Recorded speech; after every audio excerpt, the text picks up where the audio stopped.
Ahoy! Today a new patch dropped, and with that a new item that can save you quite a fair bit of gold. In this video we'll talk about the returning Turkulon event and what has changed about it, as well as other changes in this patch. Let's begin with the Turkulon event and how it works now. There are actually two separate things surrounding this event, one of which is Turkulon himself, but also changes to turkeys all across the map. Let's begin with the turkey changes first, because these actually come in handy when it comes to dealing with Turkulon as well. Any turkey on the entire map that you kill and then skin has a chance to drop diamond gypsum. And they can drop up to 6 diamond gypsum per day, so you can actually make 2 casts out of that. Additionally, they also have a chance to drop turkey's treasure, which can give you some extra gold. On top of both of those, a skinned turkey also has a chance to drop Turkulon's Claw. This is a unique gathering tool that provides you with a chance at acquiring special items from turkeys to help defeat Turkulon.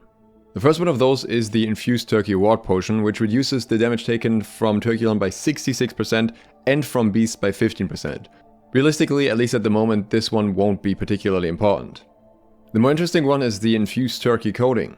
This one gives you a maximum bonus damage against Turkulon and beasts, and that means 15% against beasts, but thanks to New World Database we know that the maximum damage increase against Turkulon is actually 300% more damage. So if you're looking to fight Turkulon at a time where there's not many people around, or you just want to see some really satisfying numbers pop up, this one is definitely the one that you want to farm a little bit.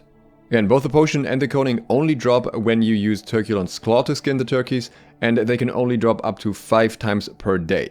By the way, as you probably noticed from the video, mobs like peacocks also count as turkeys. Due to their size, I find them much easier to farm because they're often visible to you before they even show up on the radar. So why would we even care about Turkulon unless we want massive turkey legs for the extra luck? Well, because this year he has a bunch of new drops. The first one of those are Turkulon's Juicy Calves, which are a cosmetic item that changes the skin of your shoes, and it looks horrifying. Along with that, there are also 2 cosmetic housing items, Turkulon's Egg Seed as well as Turkuless Disgruntled Fowl. One thing that is worth pointing out is that while most of these items have a 31-day cooldown, so you probably won't be able to get them again before the event is over, the Turkulon Egg Seed only has a 7-day cooldown, so if you farm it early you can actually get multiple of those. But the really big item and the money saver that most people probably care about the most is the Feast of Plenty Food Trophy. This one gives you a plus 25% food buff time when you eat beneficial food. In other words, buff food or profession food. It will definitely save you at least some money.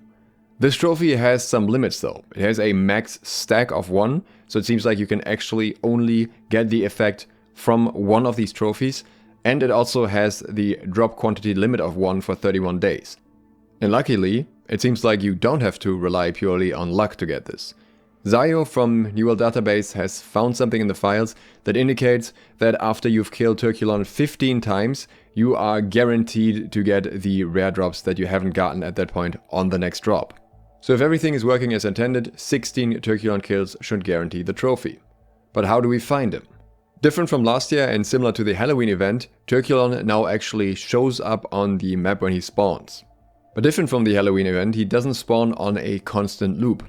Rather, he has a couple of set locations, which you can also see on this map from New World Database, and he has a cooldown between spawning in the same location again. I don't know the exact duration yet, unfortunately, but basically what happens is he starts spawning in one location, you kill him there, and you go to the next, go through all of them, and then there's going to be a break period, after which he can be farmed again, will spawn in the first location again, so you can kind of cycle through it.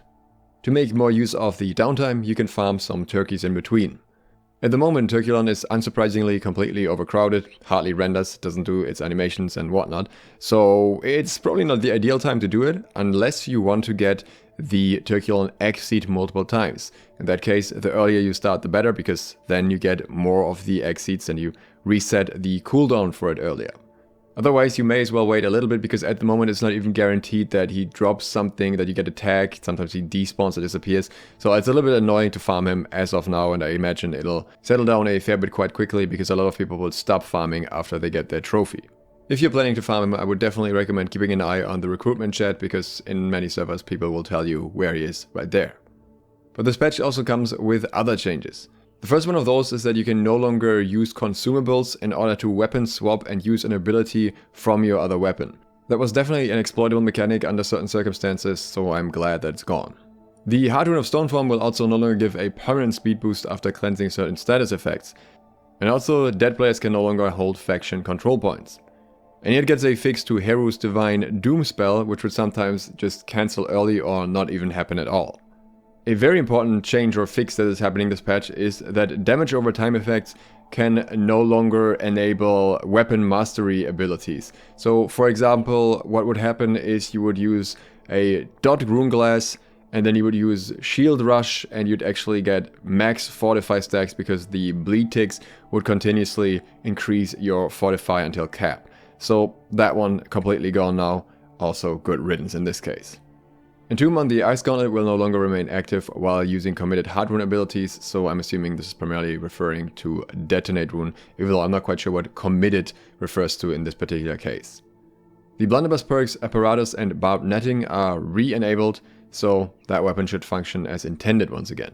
The Nightveil Hallow items with over 600 gear score get another fix yet again. After they did some changes that made certain things bind on equip, they kind of made it so that even items that you had already upgraded were bind on equip and you could just sell a 625 life staff that you crafted with a Nightveil pattern. That's no longer the case. They should now be bound to the player again if they're over 600 gear score. There is a fix to the in-game store items saying that certain skins would no longer glow.